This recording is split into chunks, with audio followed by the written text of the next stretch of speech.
Hello, KMA tribe. Everything happens for a reason. It serves me well. Sometimes it's just that you got to punch a guy in the head.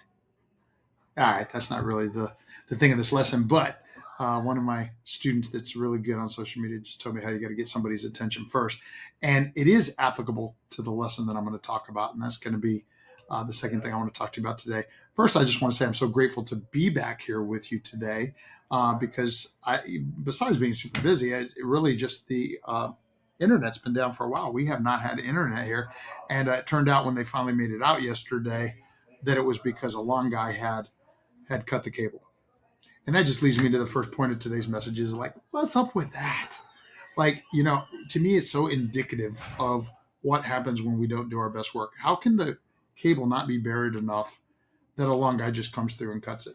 By the way, I know all the things that probably lead into that business decision of making that acceptable. But I'm glad that's not the way we do it. We do try to do best and highest level of service, regardless of whether it's the most profitable choice at any given moment or not.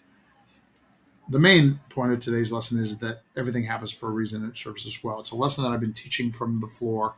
And it started with the circle of concern and the circle of control, and the fact that, of course, only where those two circles intersect is where we should invest our time, energy, and attention.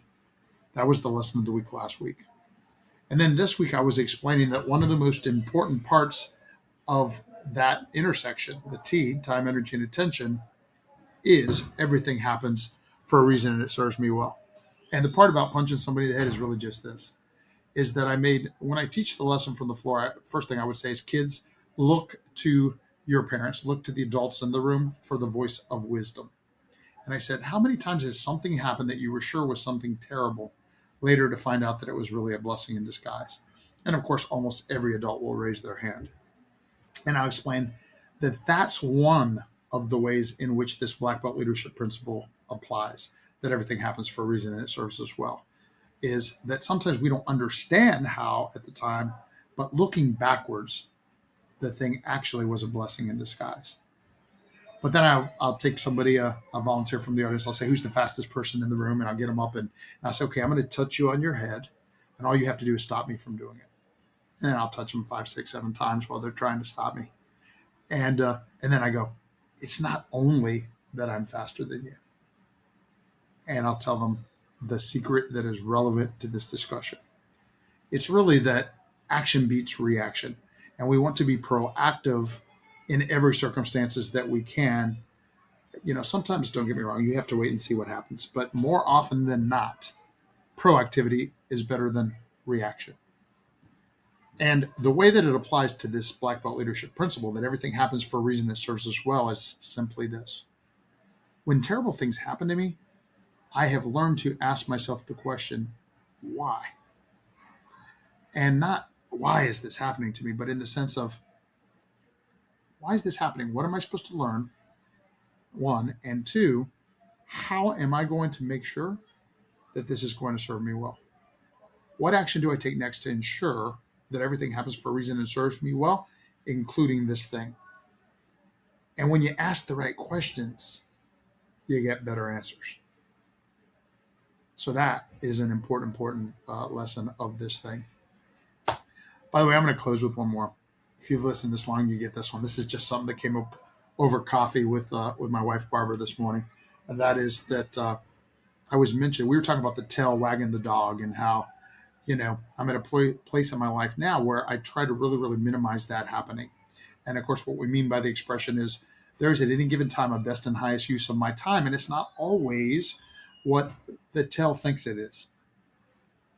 And, but it was funny because I said, because she said, well, it has to do with control. And I said, yeah, but not in the negative way that it did when I was younger. In the way that there is a best and highest use of my time. And I have to be careful that the tail's never wagging the dog, that I'm doing what I should be doing at any given moment. And I said, I've kind of known that lesson for many, many years, right? Steve Jobs talks about it, that secret to his success was all the things he said no to. Richard Branson says he always has 2 or 3 strategic priorities that he's focused on and ignores all the rest. So I've been aware of the lessons for decades. And then I was explaining to her, right, at some point in time, I really, really have understood. And now I'm at this stage where I'm trying to make sure that I am making the best decisions around it and that my actions actually reflect the best and highest use of my time. And she said, wow, it's just like you teach with the student creed. You always say, my wife is telling me, whenever you teach a new student the student creed, you always say a creed is something that first you learn, eventually you understand, and one day you live by. And in her awesome coffee time wisdom, she said, you're just getting to the stage where you're beginning to live by the understanding of that lesson. Anyways, we're going to make it a great day. Prepare to live, empower to lead. Thanks for listening. Look forward to seeing you real soon.